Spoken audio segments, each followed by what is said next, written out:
बिस्मिल्लाहिर्रहमानिर्रहीम। अस्सलाम वालेकुम नाज़रीन, उम्मीद आप सब खैरियत से होंगे। प्रोग्राम गिलगित बल्तिस्तान की आवाज़ से मैं हूँ आपकी होस्ट महविश मुमताज़ बेग। जो वायरस है किस तरह से लोगों पर असरअंदाज हो रहे हैं, बहुत ही ख़तरनाक वायरस अपनी शक्ल तब्दील करके लोगों में मुंतकिल और लोगों की अमवात का सबब बन रहा है। कि आप क्या समझते हैं कि इसकी ये जो तीसरी लहर है कोविड की, इतने बुरे अंदाज में इंक्रीज होने की बैक पे क्या वजूहात आप समझते हैं? इसकी जो अटैक करने की एबिलिटी है वो पहले से ज्यादा इंक्रीज हो चुकी है।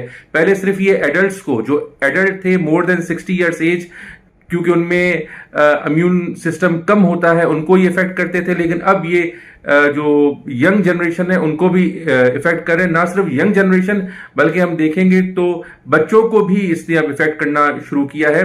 कोविड के ऊपर काफी रिसर्च की गई है और यहाँ पे जो ब्रेन फॉग का जिक्र निकलता है, डॉक्टर साहब इस हवाले से क्या इन्फॉर्मेशन है, क्या कहना चाहेंगे? What is brain fog? Mahvish, आपने बहुत अच्छा एक सवाल पूछा है और बल्कि ये मेरी स्पेशलिटी से भी रिलेटेड है काफी हद तक। देखें, ब्रेन फॉग जो है, काफी लोग इस चीज को समझ नहीं पाते।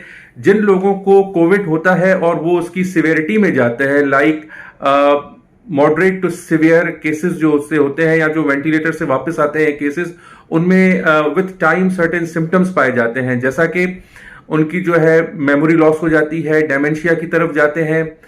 वैक्सीन लगवाना जो हमारे पास जो अवेलेबल है, वो वैसे तो उनके मुख्तलिफ नाम है, लेकिन आई बी वेरी सिंपल। एक चाइना की है, रशिया की है और अमेरिकन फाइजर्स वालों की वैक्सीन है। हमारे पास चाइना की अवेलेबल है। तो बहरहाल वैक्सीन का जहां तक ताल्लुक है, बिल्कुल वो करवानी चाहिए। यही वाहिद प्रिवेंटिव रास्ता है कि जिससे हम बच सकते हैं। एक तो देखिए, अभी कोविड है, ये सबको पता है। अब कुछ लोगों के मिसकंसेप्शन कुछ और है इसके हवाले से।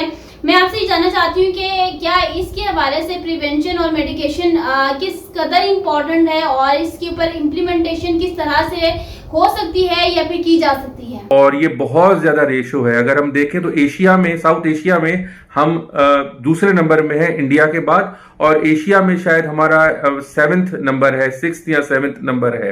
ओके डॉक्टर साहब, व्हाट अबाउट वैक्सीनेशन? ये वैक्सीन के हवाले से जो अफवाहें निकली हैं और जो फैक्ट बेस्ड बात है, दोनों में आसमान जमीन का फर्क नजर आ रहा है। इस वक्त मुझे बताएंगे वैक्सीन के जो इफेक्ट्स और साइड इफेक्ट्स क्या हैं इस वक्त?